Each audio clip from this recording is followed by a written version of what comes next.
How's it going? Welcome to Culture Wars. I'm your host, Trey Valdez.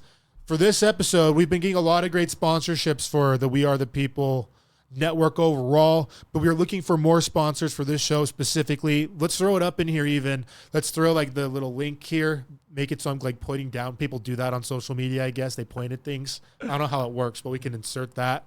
Maybe put in a landing page like over my head that shows what the sponsorship thing looks like. But we're always looking for more sponsors and people that help. Really, our whole goal here, no one gets paid. The whole mission is to help bring more information to you, like the credible sources, in quotation marks. They're not doing it. They're obviously biased. So we're trying to give you the best, most up-to-date, non-biased information we possibly can. And that's why I'm so stoked about my guest today, Macon. Yes, sir. What's up, man? Chilling, man. Thanks for being here. For those of you who don't know him, well, you should. He has a podcast. He's a communicationalist. I don't know if that's a word, but we're classifying it. Yeah. He's a pro soccer player. He's an exposer of lies and a shower of truth. Yup. That's how I am. Dude, thank you. So he also is like running all of like the social media, digital media, everything for Phil Lyman's campaign, which when I first started in politics, I was like, dude, who's this Lyman guy? Which is funny because his wife is actually my stepdad's first cousin. No way. Yeah. Bro, that's crazy. Apparently they were really tight growing up. My family's really into Jeeping, and I guess it was Phil who got my family even wanting to be involved in Jeeping. Whoa. But I'm the anti-Jeepist. So to really break the mold, I got a 4Runner. I went through 2 4Runners. That's like my, because I got a RAV4 2024, but I really wanted a 4Runner, but I was like, damn, like I the gas mileage in RAV4s, because I got a TRD RAV4. Oh, beautiful, bro. Dude, those are sick. I love them, bro. But I really wanted to get a 4Runner, like so bad. The smiles per miles. I know, bro.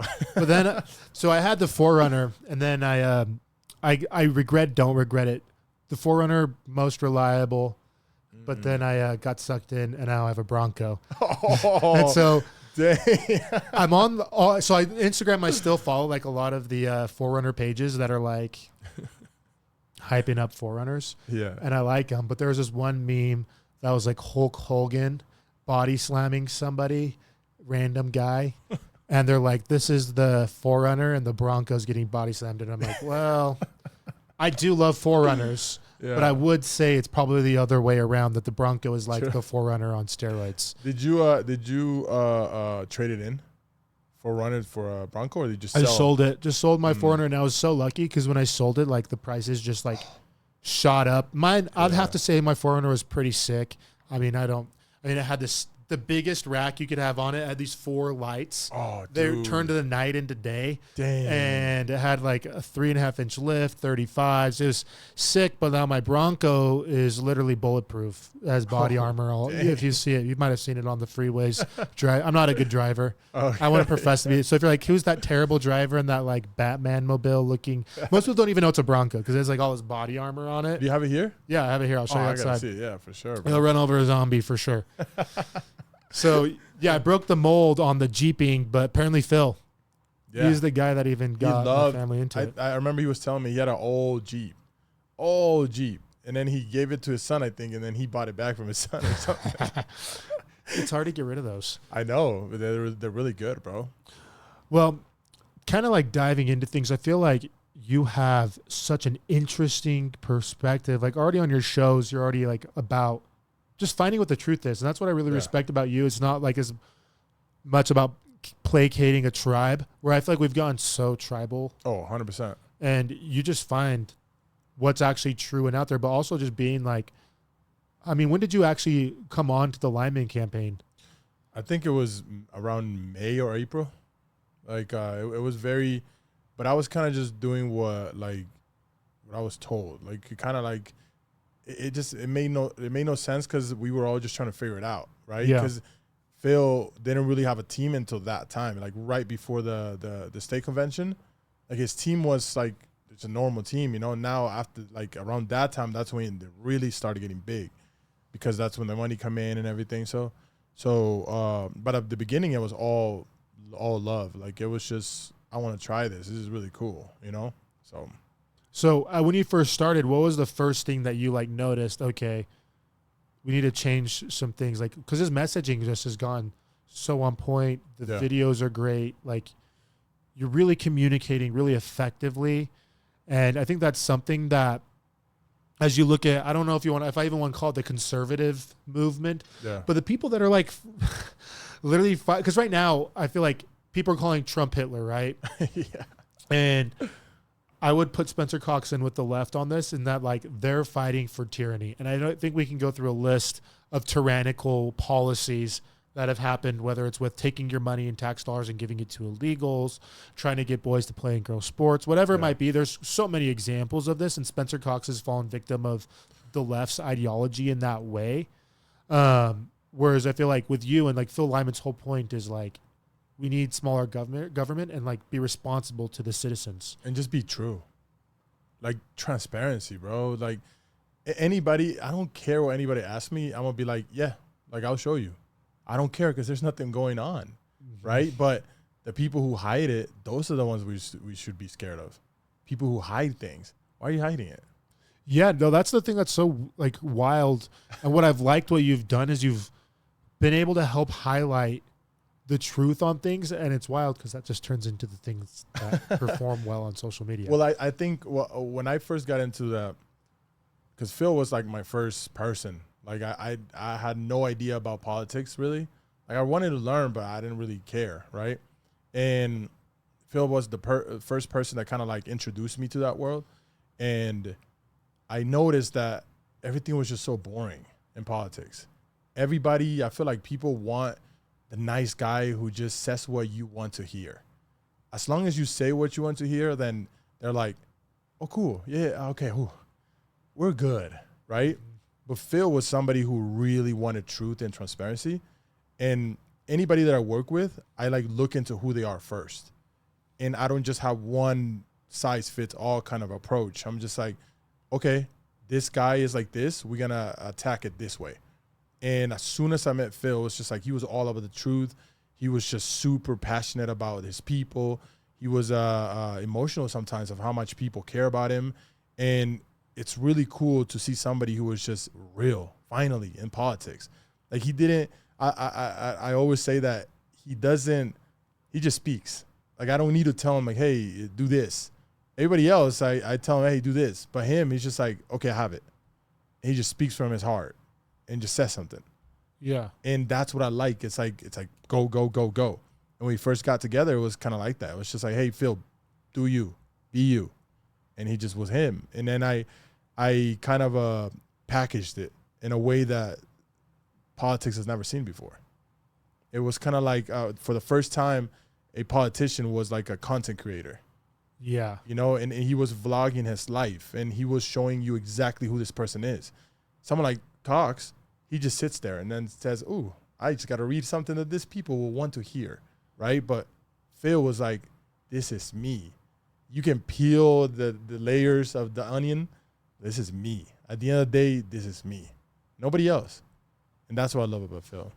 How did you even get involved in like politics in the first? Because before you're just doing like your own media stuff, pretty much, right? I just doing podcasts and your own podcast mostly. Yeah. But did you do any other like video work? Nobody. You're just always good at that. Yeah. Well, it was. I always did videos since I was a kid, and I was always editing. And my friend actually told me, hey, we should go to a Republican like I think it was a city convention or something. And I was like, Republican? I'm a Latino. You know what I mean? Like, I'm a immigrant that came to this country. I was like, I don't know about Republicans. You know, they might not like me. But he's like, come on, man, just show up. You never know. I'm like, I don't know. And I gave so many excuses. I was like, my car doesn't work. And he was like, I'll pick you up. And I was like, oh, God, okay, fine. Come pick me up. And I'm like, dude, really? I'm kind of like afraid. I don't want to go there. And he was like, dude, just come. You'll see. And I get there.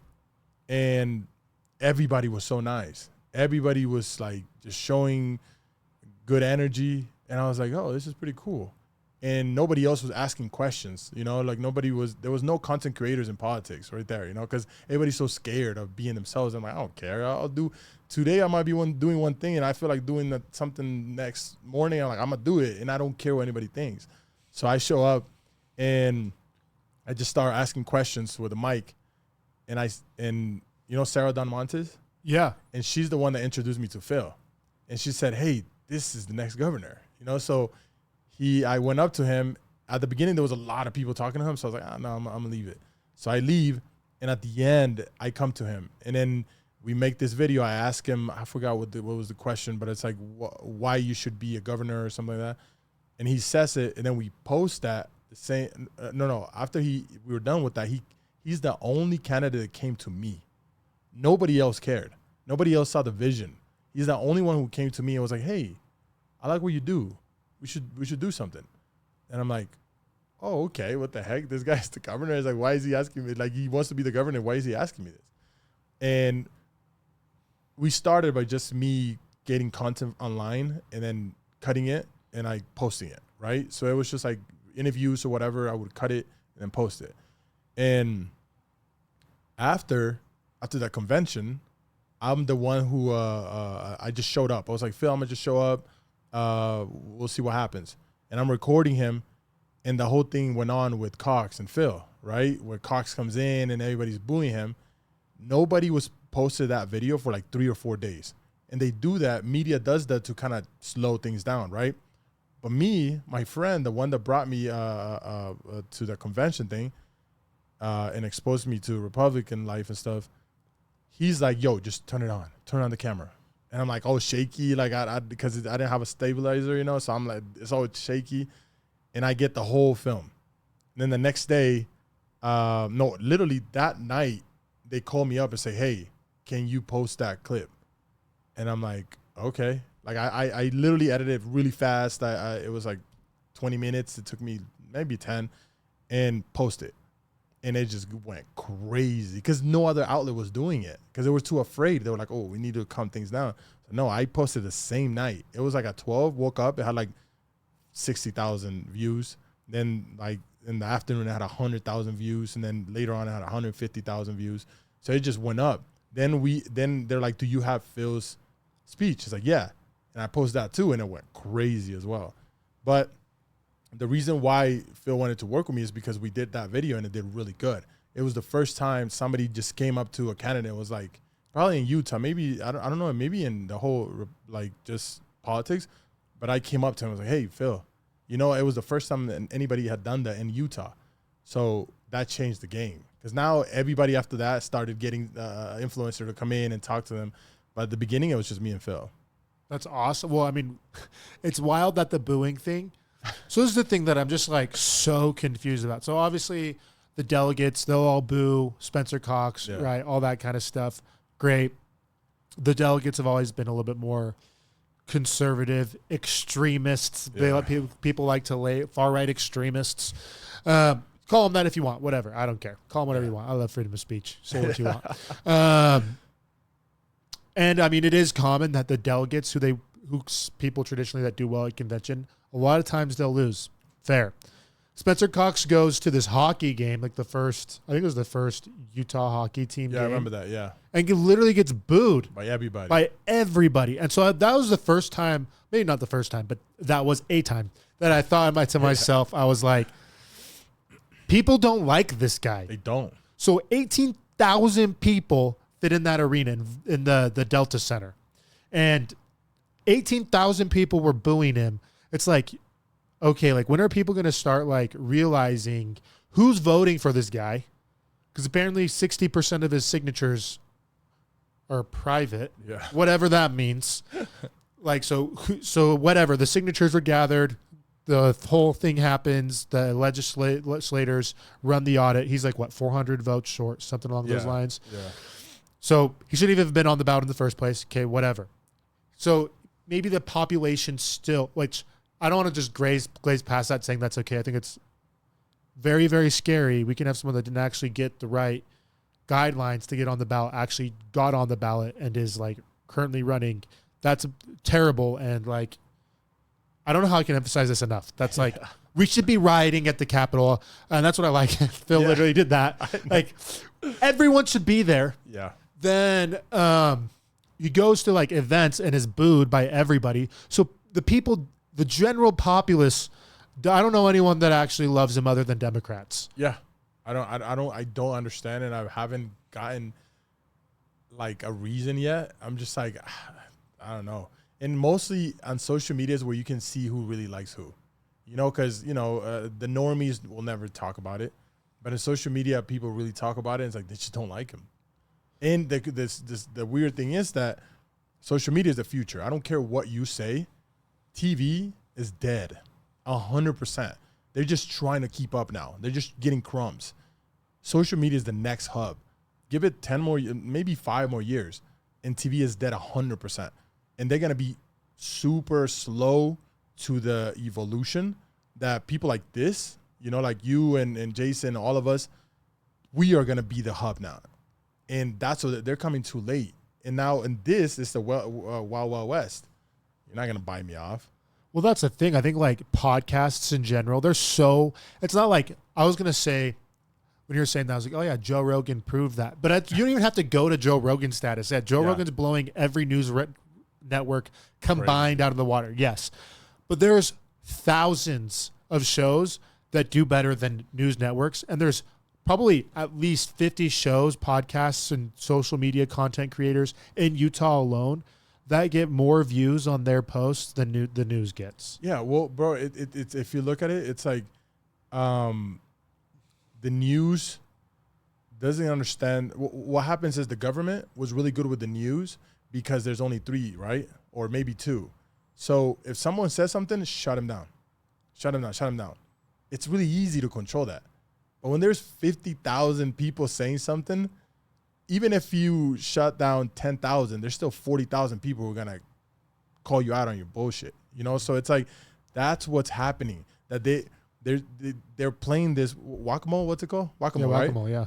They're playing this and they can't. It's like you stop one, then you just start another one. You stop one, start another one. It's like it's an endless game that they're trying to play. That it's not going to be able to happen. Social media will break most barriers that people have no idea about. You're right. I think you're completely right. And it's like you have the people on the left, like Hillary Clinton, who's so used to being able to control narratives from the back seat. She should. I'm shocked she said this on national TV, but she's so used to controlling the news narratives and people like the left, deep state, whatever you want to call it, controlling what's being the public seeing, that she even came right out in an interview and was like, we need to censor all social media platforms. We shouldn't let people threaten democracy and the Constitution with their freedom and dangerous speech. I'm like, literally, you're saying, like, that was the most gaslighting thing ever, is like, we shouldn't let them threaten democracy and the Constitution by censoring them. They're just like completely contrary to like democracy and the Constitution. So it's like, you want to destroy the First Amendment to then protect the First Amendment. That doesn't even make any sense. It makes no sense. It's a paradox. Yes. Because you're doing what you say shouldn't be done. You're speaking about it. Mm-hmm. Right? Yeah. So that to me, it's so crazy because they don't see the paradox on it and they don't see how they're wrong about that. Because if you really truly believe that nobody should have an opinion, why are you having an opinion? Oh, because you think you're better than them? Oh, because you think you know what's right? You have no idea. The thing that people don't understand is that we put this political people on a pedestal. They're just human, bro. Mm-hmm. I've been to so many shoots of political figures and stuff, and they're just a human being. They fuck up just like we do. They fart, they shit just like we do. But people believe that they're different for some weird-ass reason. Mm-hmm. I have no idea. But the moment we figured out these people are just normal like me, that's when everything changes. It's like, oh, they're just normal people. Well, I'd say they make mistakes, and then even then some. Like, it's been kind of crazy. I don't know. I'm going to try to think of how to not like throw anyone under the bus here. But just when it comes to dollars and cents being made, people will come to whatever justification, and people will say, I'm above that. I couldn't be bought off. And I think for a very select few, that's probably true. Like, I don't know what I'd do, honestly. I would like to think that I'd be the person that couldn't be bought. But there's people that I've talked to that you're like, yeah, but like, I'm going to make this much. It's literally generational wealth. And you're Yeah. like, and I think to myself, I'm like, yeah, you're literally selling out like freedom. Like you're literally selling out freedom just so you can make a quick buck. Like, isn't it all worth more than the dollars that you can make? And there's just so many people who can justify like their actions just to make a quick dollar. Whether that's a governor like Spencer Cox or a senator like John Curtis or whoever it might be, like they will justify whatever they need to make a dollar. And so we're talking a lot about like Hillary, Kamala controlling the narrative, but like I don't think a lot of people realize Deseret News, KSL, they're all tied in with Spencer Cox. All of them. Like they're all supporting him. That's why he gets positive stuff. You go look at their like whatever they're saying, their articles about Spencer Cox, they're all positive. He's all laced in there, just like on the national federal level. They're controlling the narrative there. And unfortunate for Utahns is a lot of the people that vote. I've done the polls. I've personally seen the polls. The people that vote are 60 and older, if not even older than that. Yeah. So it's like those people, yes, they still watch the news. So hopefully if you're watching this and you're younger than 60, you go out and actually vote because it would make an astronomical difference. Huge. But that's the people that can make a change. And so it's really, I think, awesome what you're doing is because you're appealing to those people, but you're not pushing a narrative. No, I find out, I research, and I really get to know that person. And if I feel something, I'm a speak about it. Like, you know how much time I spent with Phil? Like, I spent so much time, bro. During the primary, it was like every day, going up and down all over Utah. And I was looking for something. I was literally thinking, okay, let me see if this guy is really who he thinks who he says he is. And I would just like pay attention because that's all I do. I love speaking because I like to pay attention, right? So I would just pay attention. It's like, and I never saw him get out of his character, ever. And I was there with him, driving, speaking. We had countless conversations, but it was like never out of his character. Always the same guy, always the same mission, never hiding anything. Always just very, very like a really solid person. Well, and how many times have you seen somebody else get out of character on the campaign trail? Many times. I've seen a lot of, I'm not going to throw them under the bus, but I've seen a lot of the candidates where it's just like, they say something, I'm like, yo, that's crazy. I didn't know that, so but that's why Phil is so special, because he has that, like, he's just consistent.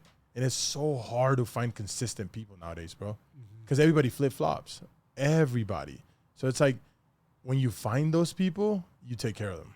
Yeah, well, people that are just value and principle driven. Because everyone, this is the thing that I think is the most damaging to like our country in general and freedom is people who are they are wanting to become politicians for a career choice, and that's like their dream. Yes, that's so bad. Like they're like, I just want to be a politician so bad. So they turn into this actor where they'll pretend to be something that they're not just to get elected. And they're playing a game. That's the weird thing, that politics is a game. And so when people like Phil Lyman come alone, it's like they're not playing a game. They just they're fighting for a cause. There's a difference between playing the game and fighting for a cause. That's one thing that I feel like someone like Cox, he's really good at playing the game. He pays to play. Exactly. He's very good at understanding where am I going to put my pieces and how am I going to move them around. He's very good at that. But he's not good at telling the truth. He's not good at being transparent. He's not good at connecting with the people. He's not good at that. He's just very good at playing the game. Someone like Phil, he's perfect at everything else. He's really good with the people. He connects with people like crazy. He tells the truth, transparent. But the game, it's like kryptonite for him. He doesn't like that. It's their motives. Yeah, exactly. Like Phil, I don't know this for sure. I don't know. You know this better than me, but I don't think he ever was like, I want to become president or the next U.S. senator. No. It seems to me that he was like, hey, we really need to hang on to conservative values down here in San Juan County. Mm-hmm. Is it San Juan County? Yeah. Blending. Blanding, yeah. So he became county commissioner because just next to him in Grand County, it became super liberal. Yeah. And then he stepped up, then became county commissioner, right? And then he saw another need in the capital, which is true. I see this need right now. We need more good state reps and state senators who are just in it for the betterment of Utah, because there's so many right now that are tied to some business affiliation or some political career. And he was just like, okay, I'm going to go do that. And before we started, you talked about how Phil was the only one willing to stand up for one person when everyone else was willing to just shut down this person in the state government, because he's never was there for personal reasons. He's just there to do his right. Yeah, exactly. And that's what should be done. Like, what's right? Right? But again, people get uncomfortable with the truth. Mm-hmm. When they hear Phil, the normies, like, oh, no, I don't, there's no what? I don't want Utah to be, what? That's going on? No, there's no way. That's going on. Mm-hmm. And it's messed up. And people have no idea about, because the normies keep it away. But the real people are waking up at a crazy speed right now. So many people are waking up. Well, what do you think is like the thing people need to be most aware of right now? In what way? Just like Phil's running, he obviously has his campaign for things, and I think there's a lot of things happening that people have no idea about. Yeah. So if you had to like be like, okay, I wish people knew this, what would like one or a few of those things about him? About him, or about Spencer Cox, or about the state just in general? I mean, again, we put it all out there. You know, well, what else? You can look it up. You can, like, there's so many papers we put out, videos, and it's like, it's out there. Like, one of the ones that was most concerning to me was you guys did this sick video, and it was on all of the people on Spencer Cox's staff. Oh, yeah. That was like, you go look into every person, and they're like a big DEI person, an LGBTQ person. Like, I don't want to say you have to hire everyone that thinks just like you and has to be conservative, right? Yeah. I think it helps to get different opinions. And I'm definitely the person that I like to hear other people's opinions and get lots of different perspectives. So I get it if you have like, I would understand if you even had a far left person on your staff, like maybe one. Yeah. Like, I guess that could potentially make sense. But you look at that video you guys did, like paints all of the highest earners in the state of Utah that are on his staff that are getting paid tax dollars. It's crazy. It ranged from like the lowest was like 280,000. Yeah. And someone was making north of 700,000. Someone was making more than the governor, bro. How is somebody employed by the governor making more than him? Mm-hmm. Like, he has to be doing some crazy stuff that the governor's like, hey, thank you for that. Well, and the thing that's concerning is they're like these super, super liberal people that are all pushing the liberal narrative. Like, there's not one conservative person there. Mm-mm. And that what I think is like, people have no idea. No clue, because what goes behind the doors, nobody sees. Because, again, there's no transparency. Mm-hmm. There's just a video that shows up, him saying like, oh, everything is good. And like, oh, okay, good. Everything's good. You know? And as long as I keep saying that, then they're going to be good. No, 100%. So, like, right now, what are some things you guys are currently working on that people should pay attention to? Well, like, again, it's so close to the elections that it's like, what else do we do? The biggest thing is the Lymans thing. I don't know if you heard about that. What happens with the two Lymans that they dropped out?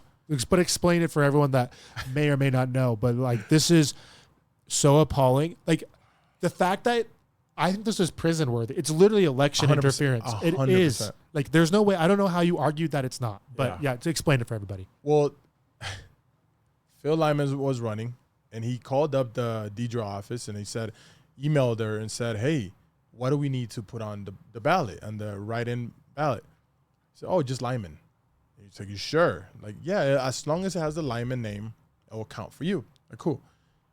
Literally 30 minutes before the deadline, out of nowhere, a mom and a son show up as I think it was Richard Lyman and Carol Lyman, and say, oh, yeah, we're running. Now, what? Now you're telling me that if you put Lyman, there's a confusion. Now people don't know what to do.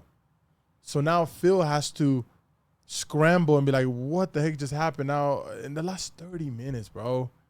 Like, what? And then they said that somebody offered him, actually the Deidre camp offered him the Cox camp offered him $1,000 and a steak dinner, and then texted his friend talking about it, and his friend texted him saying, "Hey, I don't think that's right." He said, "Yeah, it's all good. They're gonna pay for everything. We're good, right?" So that is anything really known about these people? No, nobody knows. There's pictures that he looks like 100% liberal.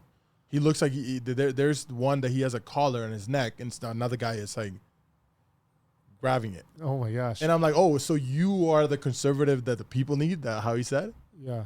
Come on. Like there's one where he's grabbing the butt of another guy. Like, come on, bro. So these people, and just put some context on it. So Deidre said, and she's running with Spencer Cox, but she controls the elections. Yeah, that makes no sense, bro. How do you control the possibility of you losing your job? That is super biased. Like, bro, if I have a job and somebody's not gonna is trying to take it away from me, I'm gonna fight till the end. So it's like, what do you think she's doing? Like, 100%. And so she tells the Lyman camp, just write Lyman, and then I know there was efforts put in to write in Lyman. Oh, 100%. How much money do you think was spent just on that? So much money. Thousands. Bro. Thousands. Hundreds of thousands, possibly. Yes. Maybe more. On just saying, just write in Lyman. I saw the just write in Lyman. 100%. All over the place. 100%. So she says, you're fine, just write in Lyman. They do this huge campaign. Thousands of dollars are spent. Marketing materials are made. The word's getting sent out. Like, everything's being done for this. And then, out of the blue, this other Lyman enters the race. And then after these text surfaces saying that they're literally getting paid to enter the race. And then it doesn't even end there. It doesn't. So after that, so Phil gets lawyered up and says, screw that, and sues them. Now they come out saying, oh, we can no longer run. It's like, yes, because you guys never stood for a purpose. It was because of an agenda that you guys were following, that somebody told you to do it.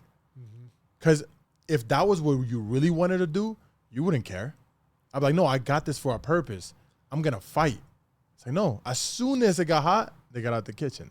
And what did they do next? What did Deidre do as soon as they dropped out? Which I think this was planned all along. Oh, she sent an email saying that they had dropped off and that Lyman name wouldn't count at all.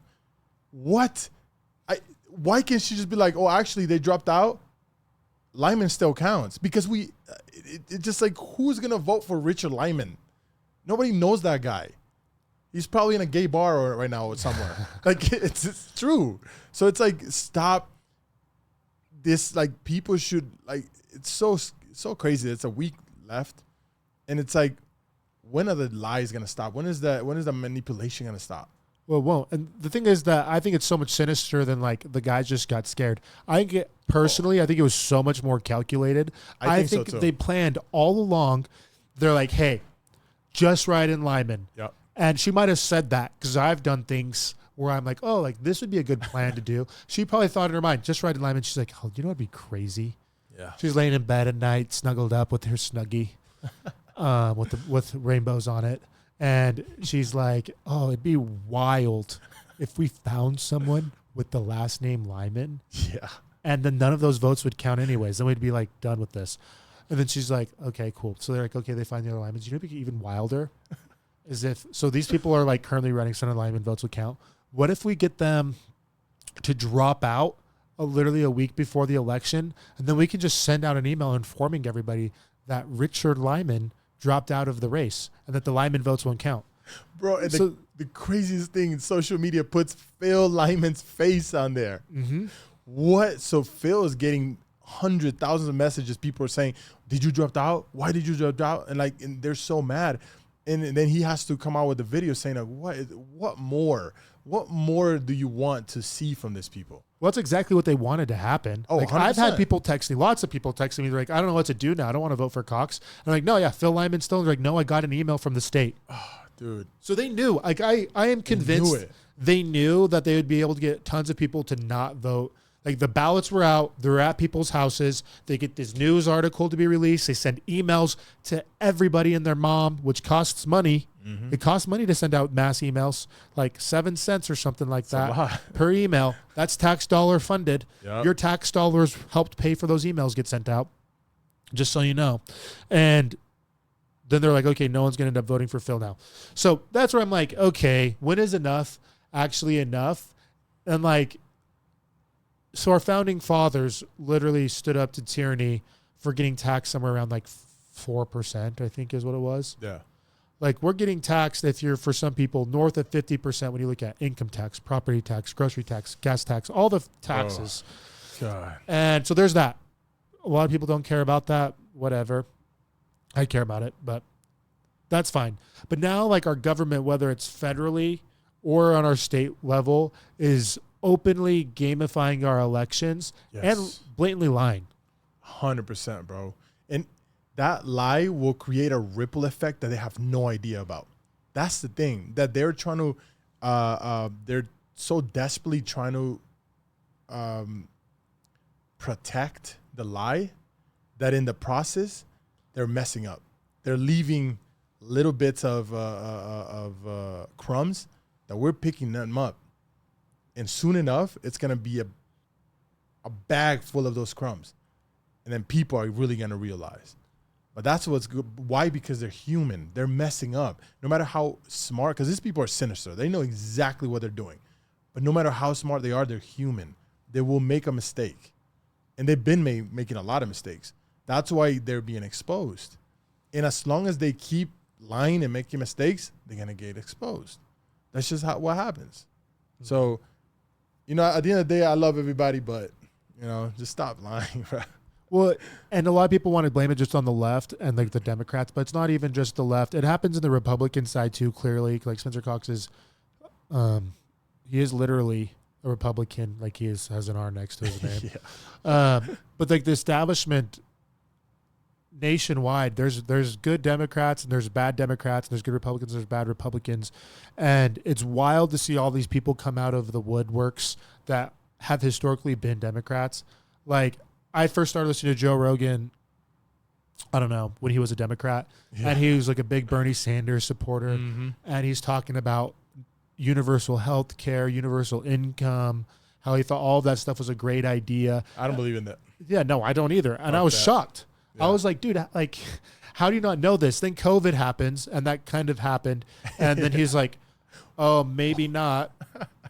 And so he's coming around and realizing it. But then you have like RFK, super Democrat, supporting Trump. Mm-hmm. You have Elon Musk, was a Democrat. Yes. He's people might not remember this. When Tesla first launched the electric stuff, green energy, Elon was the Democrat guy. Yes. Then you have Tulsi Gabbard, literally ran for president as a Democrat against Kamala Harris. If you haven't seen her debates against Kamala and Biden, they're money. You need to go watch them. Like, best debate. Democrat, though.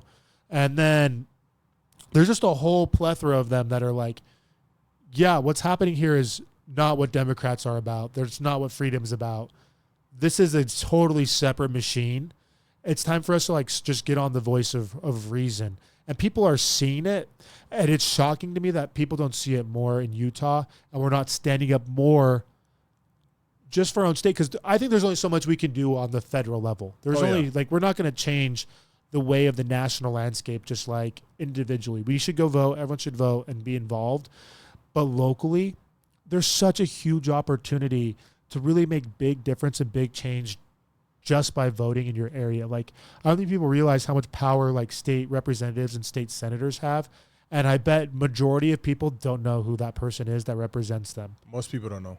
And that's where I think the real danger is because they just want to go vote for Phil Lyman, which I'm saying, please, like, go write him in 100%. I'm not saying anything other than that. But that's just the governor. That's the executive branch of government. Yes. We also have the legislative and the judicial branch of government. And on your ballot, you have the opportunity to vote for those other two branches. But most people won't even know. They won't know who the judges are. They won't know who their House rep is or the senator are. So if you want to check and balance on the governor, you need to vote for those people. You have to and be in the know. Well, bro, I believe this is this is the outcome that I like, or the conclusion that I've come to when it comes to government, right? A whole system is rigged. There's a reason why every position they play their position. Because if they don't want something, they will move things around and they win. Mm-hmm. There's nothing we can do. Like, it sucks at the end of the day, but it's all we can do is speak about it and hope that the masses understand and want to fight with us. Mm-hmm. If they don't, then that's life. You move on, and you can't make people do what you want them to do. That's okay. But if they do, if they so happen to do it, and then history, there's been a lot of times that people are like, nah, I'm tired of this. I'm going to do something about it. And that's when things turn into a scary, spooky season. You know, that's when things really happen. No, it's so true. And just give some people some context. Like, you immigrated here. Yeah. Well, how old were you? 9. 9. Where'd you come from? El Salvador. And so what was the difference between coming from El Salvador for your family from coming to the U.S., like in terms of like government, culture, all that kind of stuff? It was night and day. Like, Utah was a safe haven, you know. Coming from El Salvador, I came here in 2003. What was the state of the country like then? Bad. There was a lot of gangs, a lot of deaths, a lot of... So MS-13's from there, right? MS-13. 18th Street as well, like big over there. And did they like run the government? Like how bad is it? Yeah, there was a point where he was a ex-gangster, and he didn't even know how to read, and he was president. It was crazy, right? So it was bad. I remember, I feel like if I would have stayed a little bit longer, they would have probably wanted to recruit me. But I play soccer, so I don't think they wouldn't have done that. But you would see gangsters outside. Like my uncle was a gangster, and he would talk to them, and like I've seen people dead in the street. Like, I had another friend that's from there, and he said you see like people get burned in the street. Yeah, they took a bus full of people just to go against the government, and burnt the whole bus. It's like if it happened here, it would be the national news. It would be the craziest thing on earth. Mm-hmm. But over there, it happened many times. And it was like, is this true? It was like the 6th, like the murder, like capital, like 1 in 6 people are murdered. It was insane, something like that, bro. Until Bukele came along. Bukele changed the whole thing. I think there was a day where they murdered, I think it was 58 people in one day. And then he was just like, nah, we can't do this. He stopped giving rights to the people in the jail because they are the ones controlling. And that's not the people outside. It's the people in the jails. So he stopped giving them rights, said if you guys don't stop, none of your leaders are eating. And that's when things changed. He's the president right now? Yeah, Bukele. Everything changed there because he treated them like dogs because that's what they needed. That's what people don't understand. Then all this, what was the life? You know those people that always like pro-life, like rights, human rights, right? Yeah. Bunch of human rights people come along, and then he says, "Okay, that's cool. You guys care about these people. Where were you when the people were getting raped? Where were you when the people were getting burned alive? Do they not have rights? Oh, but these people who have no soul, who don't care, have rights." That's where everything changed. Now, if you just have association with them, boom, in jail. You get in a fight and you have tattoos, in jail. Like, what else? Like, if you want change, you have to be radical sometimes. You have to. Because being peaceful and talking about nothing's going to change, bro. And now it's one of the safest countries in the world. Safest countries. Like, it's wild. There's a great interview about this with Tucker Carlson. Powerful interview. Yeah. He's like talking about how they gathered with their cabinet and they were like, oh, like we knew we had to say a prayer. Yeah. And they start praying and trying to like look for guidance. And Tucker Carlson was like, wait, like, is that normal? He's like, yeah, like, why wouldn't we say a prayer? Like, if we want change, if we need radical change, we're going to need God's help. We can't do it ourselves. Mm-hmm. And then he just like goes in to like a lot of the things you're saying that were just like, we were looking for real change. We're looking for fast change. And it went from like probably one of the most dangerous countries in the world to one of the safest in like a year. Wasn't it like 18 months? Yeah, it was super fast. But that's the problem with someone like America. where everybody wants to be nice to these people when they don't give a fuck about you, bro. Like, why would I care about a gangster if he wants to slit my throat? Why? Right? But no, he might have a good heart. He was a kid once. Yeah, but not no more. This guy is a criminal now. Treat him accordingly. Well, that's like, we're literally at war with these people. And like that sounds like very extreme words.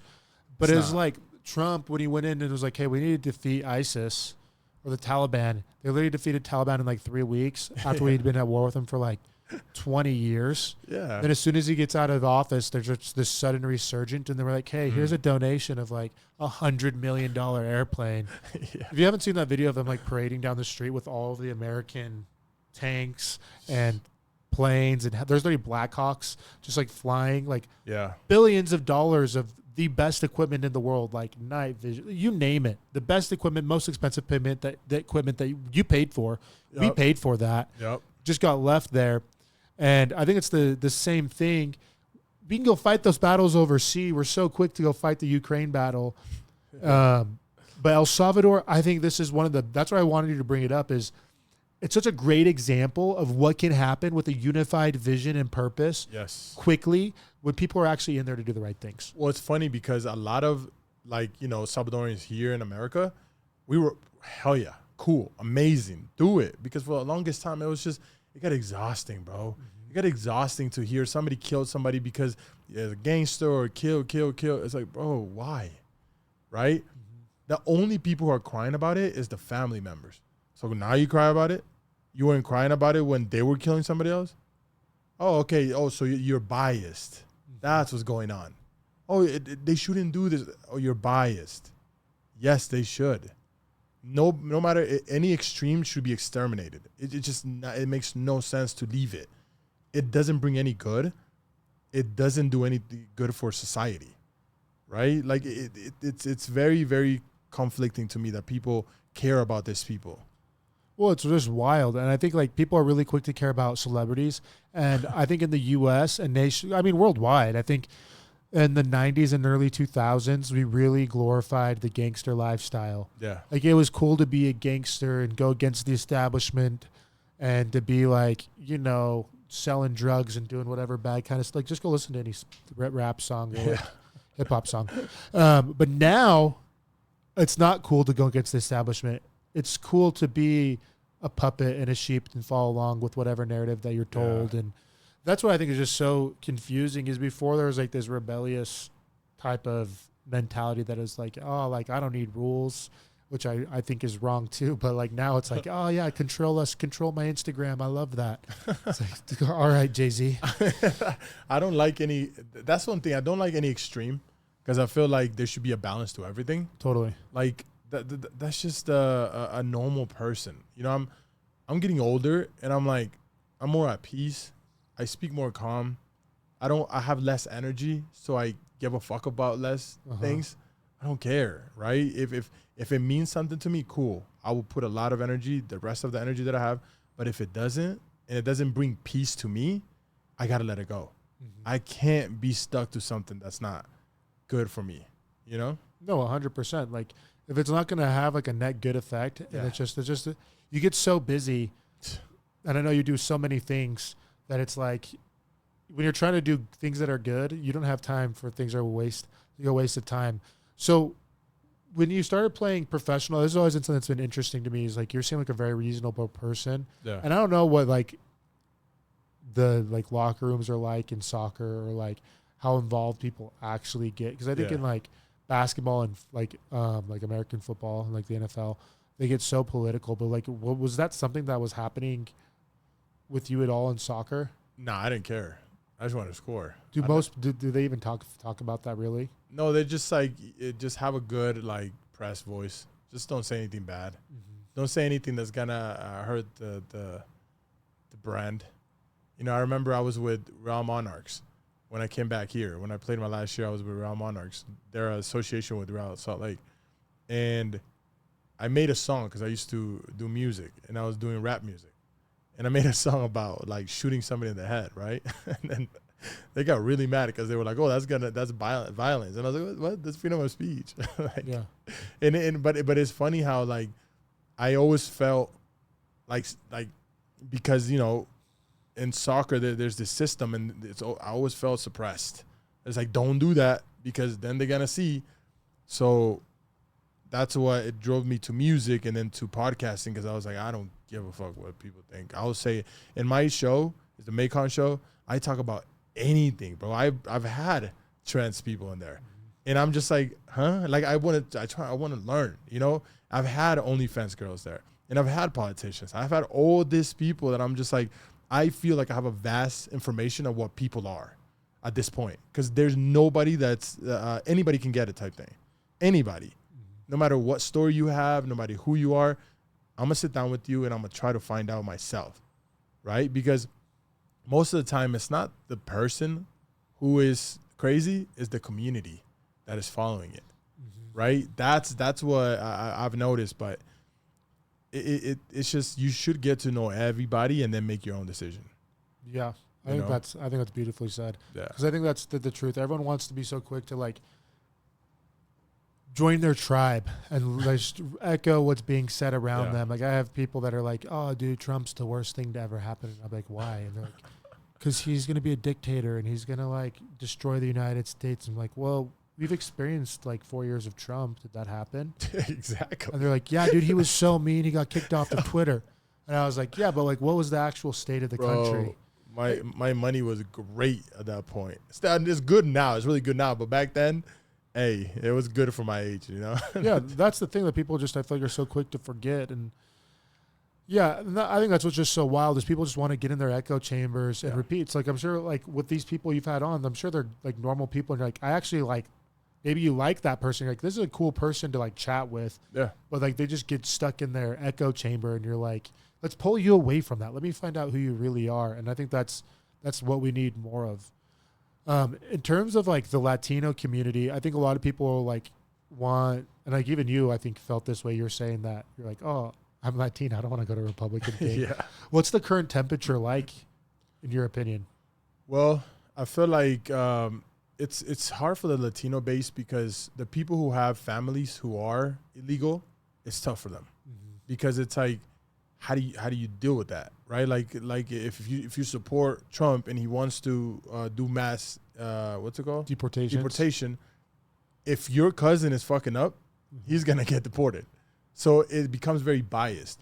Like me, I became legal here, in like the cloud went away. Yeah, that the blind, the glasses went away, and now I'm like, oh, now I can choose for myself. Cool. Right, but it's again, it's the bias. If you have anybody who's in trouble, you're gonna get it. Like that's what I always say. It's like, I don't care if you're Latino, I don't care if you're black, if you're white, just don't get in trouble.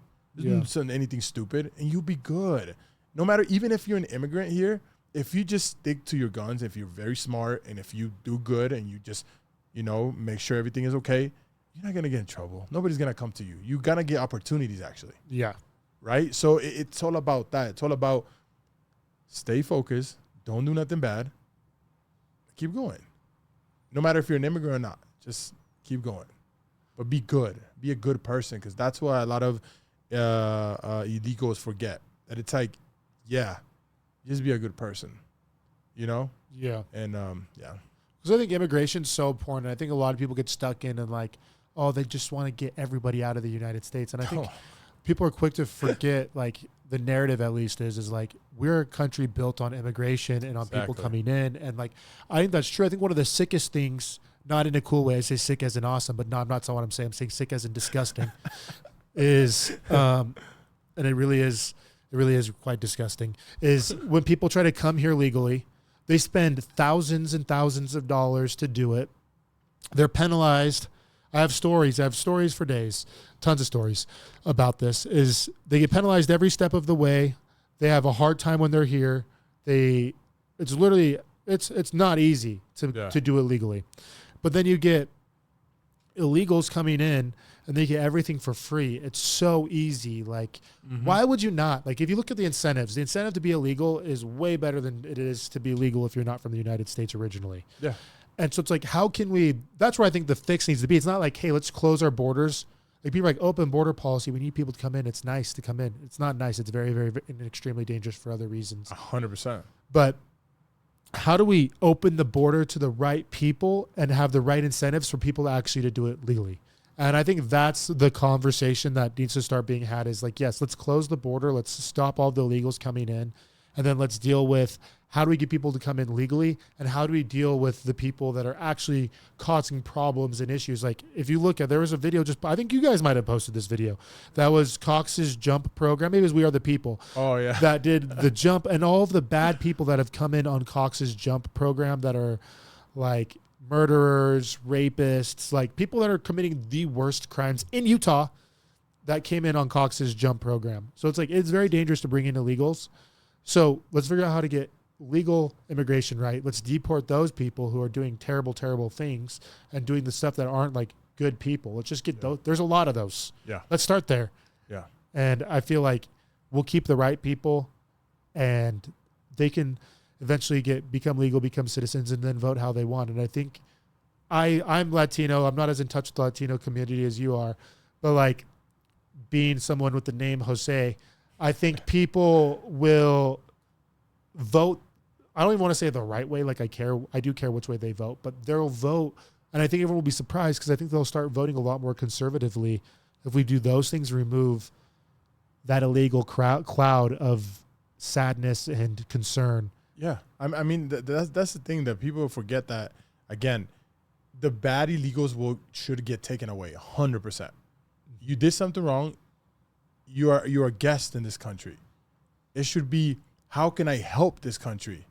If I go into a house, I'm not going to start like freaking breaking glasses and doing, no. I'm going to be like, hey, where do I put my shoes? Okay, cool. Thank you. I'm going to put them there.